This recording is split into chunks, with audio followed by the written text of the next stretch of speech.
പ്രധാനമന്ത്രി കന്യാകുമാരിയിൽ എത്തിയിരിക്കുകയാണ്. അല്പസമയത്തിനകം അദ്ദേഹം ബോട്ട് മാർഗം വിവേകാനന്ദ പാറയിലേക്ക് തിരിക്കും. അവിടെ ധ്യാനത്തിൽ ഏർപ്പെടും എന്നാണ് മനസ്സിലാക്കുന്നത്. 3 ദിവസമാണ് പ്രധാനമന്ത്രി അവിടെ ചെലവഴിക്കുക. നാളത്തെ പകലും രാത്രിയും പ്രധാനമന്ത്രി ധ്യാനത്തിലായിരിക്കും വിവേകാനന്ദ പാറയിൽ. മറ്റന്നാൾ വൈകുന്നേരത്തോടു കൂടിയായിരിക്കും ധ്യാനം അവസാനിക്കുക.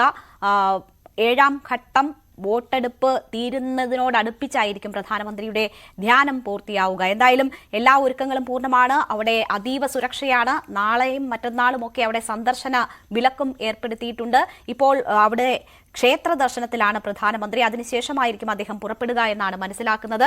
വി അരുൺ അവിടെ നിന്നും വിവരങ്ങളുമായി ചേരുകയാണ്. അരുൺ, തത്സമയ ദൃശ്യങ്ങളാണ് എന്ന് തോന്നുന്നു. ഒരു ഹെലികോപ്റ്റർ ഇത് നേരത്തെ ദൃശ്യങ്ങളാണ് ഇപ്പോൾ നമ്മൾ കാണുന്നത്. പ്രധാനമന്ത്രി ക്ഷേത്ര ദർശനത്തിന് ശേഷമാണ് വിവേകാനന്ദ പാറയിലേക്ക് തിരിക്കുക. അരുൺ, നമുക്കറിയാം അദ്ദേഹം ഈ തെരഞ്ഞെടുപ്പിന്റെ ഘട്ടത്തിൽ പല ക്ഷേത്രങ്ങളിലും ദർശനം നടത്തിയിട്ടുണ്ട്. അയോധ്യയിലെ പ്രാണപ്രതിഷ്ഠാ ചടങ്ങുകൾക്ക് മുന്നോടിയായി അദ്ദേഹം രാമക്ഷേത്രങ്ങളിൽ സന്ദർശനം നടത്തി. അവിടെ കേരളത്തിലെ തൃപ്രയാർ ക്ഷേത്രം ഉൾപ്പെടെ അതിൽ ഉൾപ്പെട്ടിരുന്നതാണ്. അതിനുശേഷം തമിഴ്നാട്ടിലെ രാമക്ഷേത്രങ്ങൾ അദ്ദേഹം സന്ദർശിച്ചിരുന്നു. അവിടെ സമുദ്രസ്നാനം നടത്തിയതിന്റെ ദൃശ്യങ്ങളൊക്കെ നമ്മൾ കണ്ടതാണ്. അതിനുശേഷമാണ് അദ്ദേഹം ഉത്തരേന്ത്യയിലെ പല ക്ഷേത്രങ്ങളും സന്ദർശിച്ചു. വാരണാസി നാമനിർദ്ദേശ പത്രിക കൊടുക്കുന്നതിന് മുൻപ് ഭൈരവ ക്ഷേത്രത്തിലും ഉൾപ്പെടെ അദ്ദേഹം ദർശനം നടത്തി. അങ്ങനെ നിരവധി ക്ഷേത്ര ദർശനങ്ങൾ ഈ പ്രചാരണ ദിവസങ്ങളിൽ ഉടനീളം പ്രധാനമന്ത്രി സന്ദർശനം നടത്തിയിരുന്നു. അവസാന ദിവസം അദ്ദേഹം തമിഴ്നാട് തെരഞ്ഞെടുത്തിരിക്കുന്നു, കന്യാകുമാരിയിലേക്ക് എത്തിയിരിക്കുന്നു, വിവേകാനന്ദ പാറയിൽ ധ്യാനത്തിന് തെരഞ്ഞെടുത്തിരിക്കുന്നു. അതിന്റെ ഒരു പ്രാധാന്യം ഈ തെരഞ്ഞെടുപ്പുമായി ബന്ധപ്പെടുത്തി നോക്കുമ്പോൾ എങ്ങനെയാണ്?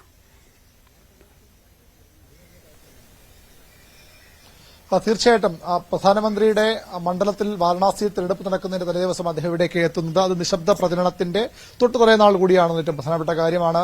അത് മാത്രമല്ല, ഈ വിവേകാനന്ദ പാറയ്ക്ക് എന്നുള്ളതല്ല, സ്വാമി വിവേകാനന്ദന് ഇന്ത്യയുടെ ആത്മീയ ചരിത്രത്തിലും നവോത്ഥാന ചരിത്രത്തിലുള്ള പ്രാധാന്യം തന്നെയാണ് ഏറ്റവും പ്രധാനപ്പെട്ട കാര്യം. ഒരുപക്ഷെ പ്രധാനമന്ത്രി ഇവിടെ തിരഞ്ഞെടുക്കാനുള്ള കാരണവും അതുതന്നെയാണ്. ബംഗാൾ കഴിഞ്ഞ കുറേ നാളുകളായി ബിജെപിയുടെ വലിയ ഒരുപക്ഷെ കേരളത്തിൽ എങ്ങനെ ഒരു അക്കൗണ്ട് തുറക്കാമെന്നത് കാണും പോലെ അതേപോലെ സമാനമായിരുന്നു ബംഗാളിലേക്കും ബിജെപി എത്താനുള്ള ശ്രമം നടത്തിയത്. പക്ഷേ കഴിഞ്ഞ തെരഞ്ഞെടുപ്പിൽ അവർക്ക് 18 സീറ്റുള്ള അവിടെ നിന്ന് ലഭിച്ചിരുന്നു. അവിടെയല്ല അവരുടെ ലക്ഷ്യങ്ങൾ. മമതാ ബാനർജി എന്ന ഒരുപക്ഷെ ദേശീയ രാഷ്ട്രീയത്തിൽ അവരുടെ ഏറ്റവും വലിയ എതിരാളികൾ കോൺഗ്രസ് കഴിഞ്ഞാൽ ഒരു പ്രാദേശിക പാർട്ടിയാണ്. ശരി, വി അരുണാണ് അവിടെ നിന്നുമുള്ള വിവരങ്ങൾ നൽകുന്നത്. വിവേകാനന്ദ പാറ ആണ് നമ്മൾ കാണുന്നത്. അവിടേക്ക് അല്പസമയത്തിനകം പ്രധാനമന്ത്രി എത്തും എന്നാണ് പ്രതീക്ഷിക്കപ്പെടുന്നത്. അദ്ദേഹം 3 ദിവസമായിരിക്കും അവിടെ ധ്യാനത്തിനായി ചെലവഴിക്കുക. അതീവ സുരക്ഷയിലാണ് കന്യാകുമാരിയും പരിസര പ്രദേശങ്ങളും. 2014 പ്രതാപ്ഗഡിലും 2019 കേദാർനാഥിലെ രുദ്രാഗുഹയിലുമായിരുന്നു പ്രധാനമന്ത്രി തെരഞ്ഞെടുപ്പിന്റെ അവസാന നാളുകൾ ചെലവിട്ടത്. സമാനമായി തന്നെ അദ്ദേഹം ഇത്തവണയും ധ്യാനത്തിന് വേണ്ടി ആ ദിവസങ്ങൾ തെരഞ്ഞെടുത്തിരിക്കുകയാണ്. ഇന്ന് പരസ്യപ്രചാരണം അവസാനിക്കുന്ന ദിവസമാണ് അദ്ദേഹം അവിടേക്ക് ധ്യാനത്തിനായി എത്തിയിരിക്കുന്നത്. ഇത് ഒരു പരോക്ഷമായി ഒരു പ്രചരണം തന്നെയാണ് പ്രധാനമന്ത്രി ലക്ഷ്യമിടുന്നത് എന്ന പ്രതിപക്ഷ ആരോപണങ്ങൾ നിലനിന്നിരുന്നു. തെരഞ്ഞെടുപ്പ് കമ്മീഷനെ ഉൾപ്പെടെ പ്രതിപക്ഷം സമീപിച്ചതാണ്, പ്രതിപക്ഷ പാർട്ടികൾ സമീപിച്ചതാണ്. പക്ഷേ അതിൽ ഇടപെടാൻ കമ്മീഷൻ വിസമ്മതിക്കുകയും ചെയ്ത സാഹചര്യമുണ്ട്. എന്തായാലും കഴിഞ്ഞ തവണകളിലേതുപോലെ തന്നെ പ്രധാനമന്ത്രി ധ്യാനത്തിനായി ഈ ദിവസങ്ങൾ ചെലവഴിച്ചിരിക്കുന്നു. വി അരുൺ തുടരുന്നുണ്ട്.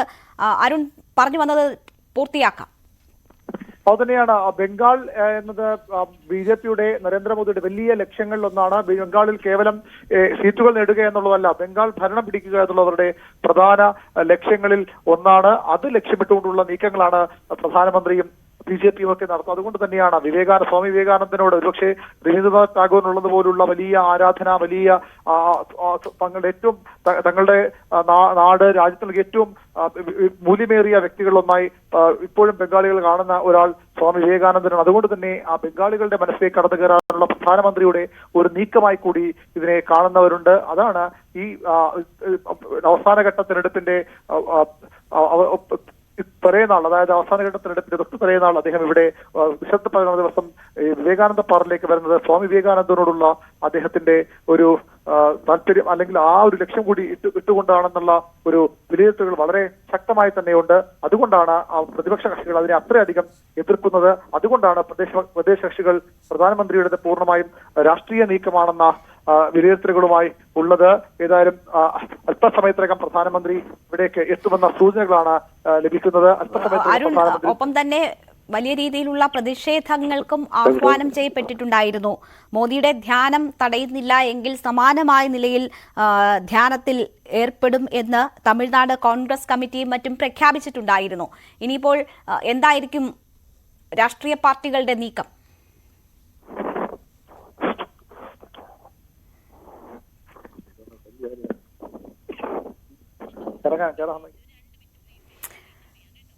ശരി, വി വി അരുണാണ് അവിടെ നിന്നുമുള്ള വിവരങ്ങൾ നൽകുന്നത്. അല്പസമയത്തിനകം അരുണിലേക്ക് വീണ്ടും തിരിച്ചെത്താം. എന്തായാലും വലിയ പ്രതിഷേധങ്ങൾ ഉണ്ട്, വലിയ വിമർശനങ്ങൾ പ്രധാനമന്ത്രിക്കെതിരെയുണ്ട്. പരസ്യ പ്രചാരണം അവസാനിക്കുന്ന ദിവസമാണ് ഇന്ന്. ബാക്കിയുള്ള നിശബ്ദ പ്രചരണത്തിന്റെ സമയം പരോക്ഷമായ ഒരു പ്രചരണത്തിന് വേണ്ടി ഉപയോഗപ്പെടുത്താനാണ് കന്യാകുമാരിയിൽ ധ്യാനത്തിന് പ്രധാനമന്ത്രി എത്തിയിരിക്കുന്നത് എന്നതാണ് പ്രധാന വിമർശനം. പക്ഷേ തെരഞ്ഞെടുപ്പ് കമ്മീഷൻ അത്തരം ആരോപണങ്ങളൊക്കെ തള്ളിക്കളഞ്ഞിട്ടുണ്ട്. അതിനെതിരെ സമാനമായ രീതിയിലുള്ള പ്രതിഷേധങ്ങൾ നടത്തും, അല്ലെങ്കിൽ ആ സമാനമായ രീതിയിൽ ധ്യാനത്തിൽ ഏർപ്പെടുമെന്ന് രാഷ്ട്രീയ പാർട്ടികൾ ആഹ്വാനം ചെയ്തിട്ടുണ്ട്. അതൊക്കെ എങ്ങനെ നടക്കുന്നു എന്നതൊക്കെ വരും മണിക്കൂറുകളിൽ മാത്രമാണ് നമുക്ക് അറിയാൻ കഴിയുക. എന്തായാലും പ്രധാനമന്ത്രി അല്പസമയത്തിനകം തന്നെ വിവേകാനന്ദ പാറയിലേക്ക് തിരിക്കും എന്നാണ് മനസ്സിലാകുന്നത്. അവിടെ അദ്ദേഹം 3 ദിവസം ധ്യാനത്തിൽ ഏർപ്പെടും. കൊൽക്കത്ത മേഖലയിൽ ഉൾപ്പെടെ 9 സീറ്റുകൾ ബംഗാളിൽ വിധിയെഴുതാൻ 7ാം ഘട്ടത്തിൽ ബാക്കിയാണ്. അപ്പോഴാണ് വിവേകാനന്ദ പാറ തന്നെ അദ്ദേഹം തെരഞ്ഞെടുക്കുകയും അവിടെ ധ്യാനത്തിനായി എത്തുകയും ചെയ്യുന്നത്. ഇതൊക്കെയാണ് പ്രതിപക്ഷത്തിന്റെ വിമർശനങ്ങൾക്ക് വഴിവെച്ചിരിക്കുന്ന കാര്യങ്ങൾ. മാത്രവുമല്ല, രാമകൃഷ്ണ മിഷനെതിരായ മമതാ ബാനർജിയുടെ പരാമർശങ്ങൾ 7ാം ഘട്ടത്തിലൊക്കെ 6ഉം 7ഉം ഘട്ടങ്ങളിലൊക്കെ വലിയ ചർച്ചയായിരുന്നു. അപ്പോൾ അതിനുള്ള മറുപടി എന്ന നിലയിലാണ് ഈ സ്ഥലം തെരഞ്ഞെടുത്തത് തുടങ്ങിയ കാര്യങ്ങളൊക്കെയാണ് ചൂണ്ടിക്കാണിക്കപ്പെടുന്നത്. എന്തായാലും വിമർശനങ്ങൾ ഒരു ഭാഗത്തുണ്ട് എങ്കിൽ പോലും പ്രധാനമന്ത്രി 2014-ലും 2019-ലും ചെയ്തതിന് സമാനമായ നിലയിൽ തെരഞ്ഞെടുപ്പിന്റെ ഏറ്റവും അവസാന ദിവസങ്ങൾ ധ്യാനത്തിൽ ഏർപ്പെടാൻ തീരുമാനിച്ചിരിക്കുന്നു. അദ്ദേഹം കന്യാകുമാരിയിൽ എത്തിയിരിക്കുന്നു. അല്പസമയത്തിനകം തന്നെ വിവേകാനന്ദ പാറയിലേക്ക് തിരിക്കും. ഇതിന്റേതുൾപ്പെടെയുള്ള വിശദമായ വാർത്തകളും വിവരങ്ങളും തുടർന്നും കാണാം. ഇടവേളയ്ക്ക് ശേഷം ന്യൂസ്@6.